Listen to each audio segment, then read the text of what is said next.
Então, vamos lá falar sobre as prisões, tá? Então, nós temos uma questão aqui que vai discutir flagrante e prisão preventiva. Então, a gente aproveita e conversa algumas coisas sobre isso. Diz lá o artigo 20. Sobre a prisão, o CPP dispõe as autoridades policiais e seus agentes, bem como qualquer do povo, deverão prender quem quer que seja encontrado em flagrante delito. Imagino que essa de cara vocês já disseram não, tá errado, né? E vejam, o artigo 302 lá do CPP, tá? Então anota lá o 302, ele traz então a questão do flagrante de como ele tem que ser realizado, mas ele traz duas modalidades, que é o que a gente chama de flagrante obrigatório e flagrante facultativo. O flagrante obrigatório é isso aqui, ó, as autoridades policiais deverão prender, tá? Ou seja, o policial, se ele vê alguém cometendo um crime, ele tem que dar a voz de prisão em flagrante, não tem que fazer, né? Claro, a não ser que ele não tenha como, tá? Mas enfim, ele tem essa obrigação legal. Agora a gente, no caso do particular, a gente pode dar prisão em flagrante, mas a gente pode, né? Tem que ser um flagrante facultativo, né? E não obrigatório, que é isso que vai estar no 302. Imagina, gente, a gente ser obrigado a sair prendendo as pessoas em flagrante. Imagina alguém vai roubar vocês, opa, venha comigo na delegacia. Não tem como um troço desses, né? Então, por isso é errada a letra A. Agora, a letra B diz: não havendo autoridade no lugar em que se estiver efetuada a prisão em flagrante, o preso deverá ser posto em liberdade. Essa é ótima também, né? Imagina que maravilha, fui preso em flagrante, não tenho um delegado, vou-me embora, né? Você sabe que, inclusive, isso é um problema estrutural. Nós temos comarcas pequenas que nem sempre tem delegado disponível, delegado que atende várias, né? Então, prevendo isso, tá, gente? O CPP colocou lá para nós, ó. O artigo 305 do CPP diz: na falta ou no impedimento do escrivão, qualquer pessoa designada pela autoridade lavrará o auto depois de prestado o compromisso legal. Então, se não tem um delegado, se não tem um escrivão, não tem quem faça aquilo ali, a ideia é que o delegado nomeou alguém, que tem que ser idôneo, e essa pessoa vai fazer esse auto de prisão flagrante, tá? Porque tem que fazer, né, gente? Porque depois tem que mandar para o juiz, para ele homologar, enfim. Agora, vejam lá as próximas, a letra C, né? Essa aqui deve ter induzido talvez um pouquinho a erro, tá? A letra C diz assim: a custódia preventiva poderá ser decretada como garantia da ordem pública, da ordem econômica, por conveniência da instrução criminal ou para assegurar a aplicação da lei penal quando houver indícios da existência do crime e de sua autoria, tá? Qual é o detalhezinho que vocês devem ter ficado lá, mas poxa, Mari, isso é caso de preventiva? Quase. Realmente, a prisão preventiva hoje, tá? A gente diz que ela tem os seus fundamentos e seus requisitos. Dentro dos seus fundamentos, vai ser exatamente isso: garantia da ordem pública, garantia da ordem econômica, por inconveniência da instrução ou para assegurar a aplicação da lei penal. São as quatro hipóteses. É ou uma ou outra, né, gente? Tá lá no 312 do CPP. 312. Então, se você fizer uma dessas quatro, eu posso te prender preventivamente, tá? Mas qual é o segundo fundamento, que daí é que tá errado aqui na questão, tá? É aquele finzinho ali. Quando houver indícios da existência do crime e de sua autoria.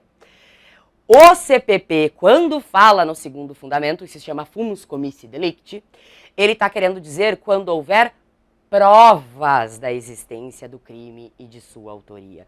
Sim, eu sei que, poxa, tecnicamente, né, daqui a pouco é uma prisão preventiva em inquérito. Inquérito ainda não tem prova, porque prova só de processo, ainda é indícios, a gente sabe disso. Mas o CPP é de 41, galera, ele não entendia ainda essas coisas de produção de prova e etc. Então ele escreveu, tá lá, quando houver provas da existência do crime de sua autoria. Por isso tá errado. E não se esqueçam que além dos fundamentos da preventiva, vocês têm que ter os requisitos, tá? Tem que ser crime punido com pena superior a 4 anos, ou o camarada é reincidente em crime doloso, ou em descumprimento de medida protetiva de urgência, tá? Agora, lá na letra D, tá? Da lavratura do auto de prisão em flagrante, deverá constar a informação sobre a existência de filhos, respectivas idades e se possuem alguma deficiência e o nome e o contato de eventual responsável pelo cuidado dos filhos, indicado pela pessoa presa. Essa é a alternativa correta. É isso que está lá no 304, no parágrafo 4º, tá? Do CPP, quando ele vai falando, então, do auto de prisão em flagrante. Isso foi uma alteração que a gente teve em 2016, que trouxe essa ideia de proteção das crianças, vocês me entendem? Não é pelo cara que está sendo preso, pela mulher, enfim. A questão é se tem filhos para saber, para esses filhos não ficarem aí abandonados, tá? Então foi trazido e eles copiaram, então, aqui a literalidade do 304, parágrafo 4º, tá, gente? Então essa é correta. Agora, olha lá a letra E. Somente no curso do processo penal caberá a decretação de prisão preventiva pelo juiz, haja vista que durante o inquérito policial somente é possível a prisão em flagrante delito do investigado. Completamente errado, né? A gente sabe hoje que a maior população carcerária é de preso provisório, então, e eles nem têm processo de vez em quando.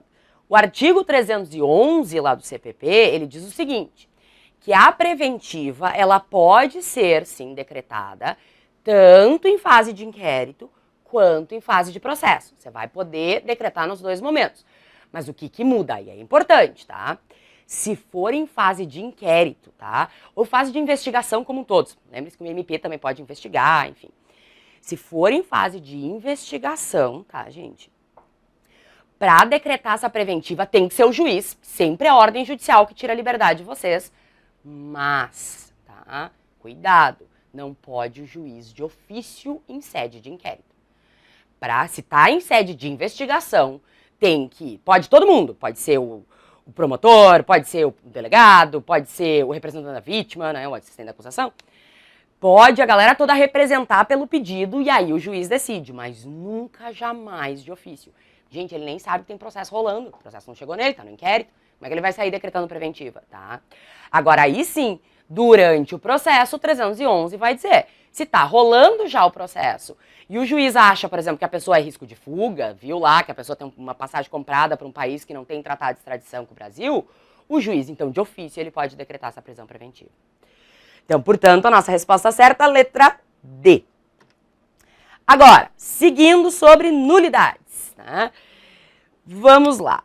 Sobre as nulidades, à luz do CPP, é incorreto afirmar que. Então, a gente tem que ver qual que está errada, tá? Aqui eles pegaram vários detalhezinhos dos artigos lá de nulidades, que eu não sei se vocês vêm estudando, tá? Porque a gente sabe que é confusa essa parte de nulidades ali do código, né? A nulidade de citação estará sanada se o acusado comparecer em juízo antes de o ato consumar-se, ainda que declare que o faz para o único fim de arguí-la. Isso está correto, tá, gente? A gente está procurando errada, lembrem-se? Então essa é uma alternativa certa, vocês não podem marcar. O artigo 570 diz exatamente isso, tá? Então vocês têm que pensar assim, ó, ausência de citação do réu, tá? Vocês não citaram o réu e esse processo seguiu andando, dá nulidade absoluta. É nulidade absoluta. Mas o próprio CPP trouxe uma possibilidade de sanar, olha que loucura, ela é uma nulidade absoluta, mas que tem como a gente sanar. Que seria só nesse caso aqui do quê? Não foi citado, né?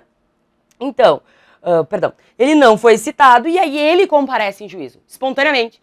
Nem que seja que ele apareceu lá para descobrir, oi, tem processos criminais contra mim? Ou seja, ele espontaneamente compareceu, isso vai então sanar essa nulidade. Claro que daqui a pouco ele chegou no dia da audiência, eles vão remarcar, tá, gente? Porque tem que dar tempo dos caras se defender, tá? Mas é a única nulidade que é absoluta e que tem previsão de sanar. Porque, em tese, só as relativas a gente pode sanar, né? Agora, olha lá a letra B. As omissões da denúncia poderão ser supridas a todo tempo antes da sentença final, tá? Isso também tá correto, tá lá no artigo 569 do CPP, tá? Se a gente olhar lá o 569, ele diz exatamente isso, tá? Que as omissões da denúncia, da queixa, dos autos de flagrante, enfim, tudo isso pode ser sanado sim, tá? Enfim, discutível mas pela literalidade da lei é essa a ideia, então essa alternativa também está correta. Vocês sabem que, por exemplo, com relação à denúncia, é possível fazer aqueles instrumentos de emendatio libelli, mutatio libelli, porque quem não lembra é mudar ou a tipificação do crime, que daí o juiz pode ir ele sozinho, pode mudar fatos, só que daí tem que refazer as provas. Então a questão dá para sanar a qualquer tempo, tá? E se for sanado, então, tá curada essa nulidade. Olha lá a letra C. Nenhuma das partes poderá arguir nulidade referente à formalidade cuja observância só a parte contrária interesse. Isso também está correto. Isso está no 565 do CPP, vai dizer mais ou menos isso, que se baseia naquilo que a gente chama de princípio do interesse, né, dentro das nulidades. Ou seja, para você alegar uma nulidade, o que o CPP está querendo dizer é isso. Se você vai levantar, você vai arguir e dizer, olha, descumpriram as regras, não fizeram direitinho. Vocês lembram que a nulidade é isso, né? É a gente pegar e dizer, ó, se por descumprir as regras, você tem uma sanção. Então, se você vai arguir isso, você tem que mostrar que vai ser bom para você. Não adianta você arguir uma nulidade que só vai para ser boa para outra parte, tá? Eles não vão reconhecer, porque a ideia é o quê? Que tem que ter sempre interesse nesse reconhecimento. Porque vocês sabem que as consequências da nulidade, né, gente, tem que refazer os atos, desentranhar tudo que contaminou. Poxa, é um prejuízo processual, né? Aí lá a letra D, ó. A nulidade decorrente de omissão de formalidade que constitua elemento essencial do ato é considerada absoluta e não poderá ser sanada, tá? Então, isso está errado, tá, gente? Por quê? Tá? Eu sei que tem que cuidar, que daqui a pouco vocês têm alguns doutrinadores que vão defender que é absoluta. Mas a ideia é que a gente tem que trabalhar com o CPP. E o CPP nos diz lá no artigo 572 o seguinte, que as nulidades previstas, daí ele remete aos incisos que fala, então, da omissão de formalidade. E ele diz, vão ser sanadas o quê? Se não forem arguidas em tempo oportuno, se praticado por outra forma o ato tiver atingido seu fim, e se a parte, ainda que tacitamente, tiver aceito seus efeitos. Então anotem lá para vocês darem uma olhadinha, porque o nosso tempo é exíguo, né, gente? Mas há o artigo 572 que vai dizer isso, que vai ter esses incisos, e ele vai remeter, porque não é só para essa nulidade, tá? Tem algumas outras também, então, que essas regras se aplicam, tá? Então marca lá e dá uma olhadinha. Com isso, então, né, a gente viu que essa é a resposta errada, a letra D. Agora vamos só ver ali a letra E, porque que tá certa. A incompetência do juízo anula somente os atos decisórios. Tem que trocar o slide, né, Mariana? Somente os atos decisórios, devendo o processo, quando for declarada a nulidade, ser remetido ao juiz competente, tá? Isso está correto. O artigo 567 vai dizer, então, que a hora que se reconhece que aquele julgador, aquele cara que estava julgando, ele era o juiz incompetente, isso é uma nulidade, já falo das espécies, tá? Mas a hora, então, que eu reconheci que ele é incompetente, o que nós vamos ter que... Porque você tem que refazer, né? Porque é nulo. Só que somente são os atos decisórios, tá? Claro, né, se daqui a pouco ele já deu uma sentença, pô, que é um ato mais decisório que é isso, vai desfazer, manda para o juiz competente e o juiz competente é que dá o segmento, tá? Mas se forem decisões de natureza não terminativa, que não tenham natureza de decisão mesmo, tá? Aí, então, isso pode ser aproveitado. E aí, já aproveitando aqui para lembrar vocês, né? A questão da competência em matéria criminal, né, que a gente sabe que tem lá para nós. Se for competência em razão do lugar ou por prevenção, tá, a gente é chamada de relativa. A nulidade, né, vai ser uma nulidade relativa, porque não respeitou a competência territorial e de prevenção. Agora, se for em razão da matéria ou em razão da pessoa, tá, aí vocês têm que lembrar, então, que aí é considerado nulidade absoluta, tá, gente? Que, enfim, vocês sabem, a diferença é que na relativa você tem que provar prejuízo, você tem que mostrar no que no caso concreto impactou, enquanto na absoluta a gente entende que o prejuízo é presumido, porque ela é muito grave, e assim vai.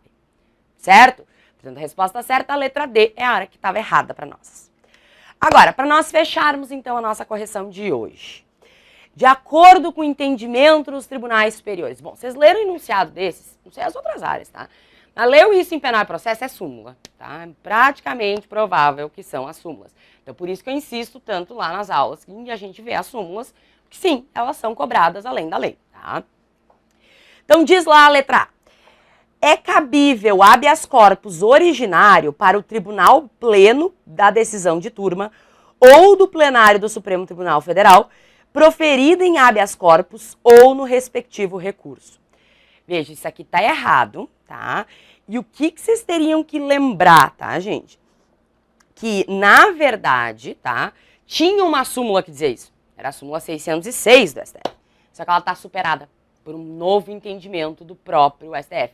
Eles não cancelaram a súmula, né?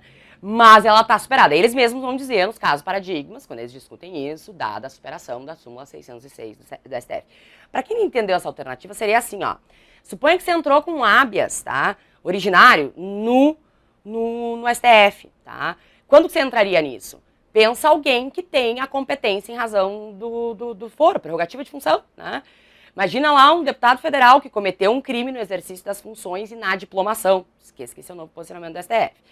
Então, você cometeu um crime lá, né, como deputado federal, no exercício das funções, e você quer entrar com um habeas. Você vai entrar com habeas aonde? No STF. E aí o que ele está dizendo é assim, se negarem esse habeas, tá? Ou seja, negou lá, você quer recorrer disso. Eles estão dizendo que você poderia entrar com um novo habeas, só que daí para o plenário, para todos os ministros analisarem. Era assim que se entendia antes, agora não, tá? Entrou para como todas as outras decisões do STF.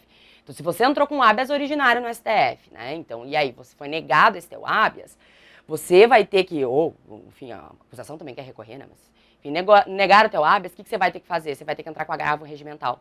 Você sabe que o agravo regimental é um instrumento para discutir qualquer coisa que é negada no STF. Então, entrou também agora para a situação do habeas, tá? Então, anota. Súmula 606, superada, a alternativa A está errada. Agora, a letra B diz, é cabível habeas corpus contra a decisão condenatória a pena de multa, tá? Erradíssimo.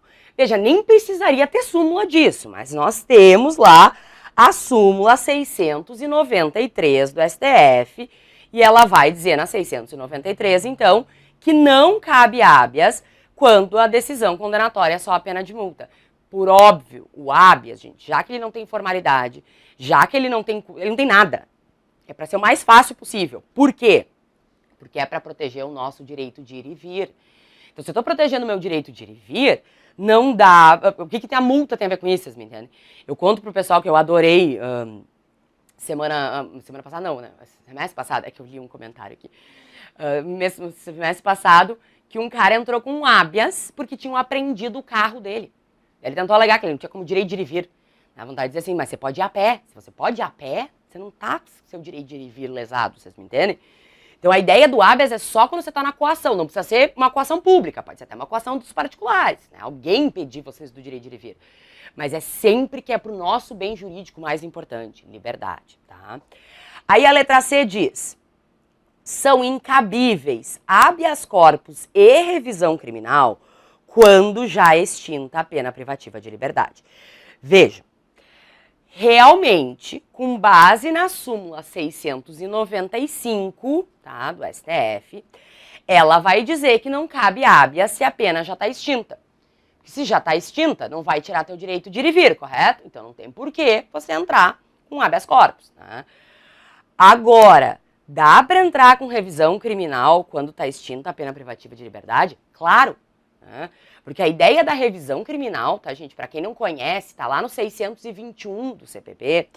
E a revisão, ela serve para quê? Para quando já tem uma decisão condenatória transitada em julgado, né, e ela transitou em julgado. E aí você, então, tem uma nova prova, ou você você mostra que foi utilizada uma prova ilícita, enfim. É a nossa rescisória do penal, que a gente diz, né? Então, do mesmo jeito que o direito civil pode mexer nas coisas lá, mas é bem difícil, nós também podemos mexer numa sentença condenatória transitada em julgado. Daqui a pouco o cara foi condenado injustamente, nós temos que ter isso, é para isso que serve a revisão criminal, tá? E se vocês olharem o 622 lá, vocês vão ver que diz que a revisão pode ser requerida a qualquer tempo, antes da extinção da pena ou após. Por que eu iria querer uma revisão criminal depois que eu já fui condenado e já cumpri pena, por exemplo? Poxa, para tirar isso dos meus antecedentes. Gente, inclusive, se eu morrer, meus filhos podem tentar. Né? Agora eu ia brincar, porque é só meu cachorro e meu gato que eu tenho, né? Mas eles podem entrar lá com a revisão criminal. Para quê? Para tirar o meu nome. Né? Então lembrem-se, tá? A revisão criminal pode. O que não pode é o habeas. O habeas, sim, aí tá certo, está extinta a punibilidade, ou é extinta a pena, né? Não tem o que fazer. Agora, olha lá a letra D. É incabível o habeas corpus relativo a processo em curso por infração penal a que a pena pecuniária seja a única cominada. Aí que tá correto, tá, gente? Ou seja, pelaquela súmula 693 que eu mencionei antes, né, que se você não pode entrar, a súmula diz bem isso, que você não pode entrar com habeas para pena de multa e ou penas pecuniárias, que você vai pagar dinheiro. Então, a mesma ideia. Se a pena pecuniária é a única que você vai ser condenado, pena de multa ou pena de pagamento, tá?